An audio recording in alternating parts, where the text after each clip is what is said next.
Something surprising that I learned from Jeff Bezos. Hey, it's Dustin Oldfather from the Oldfather Group of Sotheby's International Realty, owner of Motto Mortgage Prosperity, and soon we'll be launching We Insure. When Jeff Bezos was considering or had the idea for Amazon, he was actually working on Wall Street. He had a great job. He had this idea, obviously, for a bookseller online. He noticed the increased traffic on the internet, and he went to his boss, and they walked through Central Park, and they said, hey, I'd really like to participate in this thing called the internet. It's kind of funny now, right? His boss said, this seems like a really good idea for somebody who doesn't already have a great job. Bezos was working on Wall Street and had a good job. His boss told him, hey, why don't you go home and think about it over the weekend?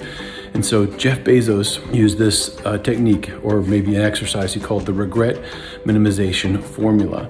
And so he said, hey, when I look back at the end of my life, what will I most regret? And he said, I wouldn't have regretted trying this new thing and failing.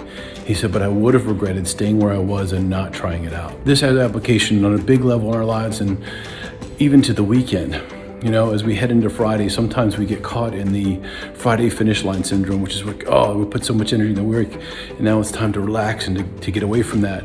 But there's so much to take out of the weekend. We really need to think about it just like we do on Monday, not for the work effort, but for the spiritual effort and to get the most out of that time, to look forward and to say, hey, what would I regret if I got to Monday morning and I didn't do this weekend?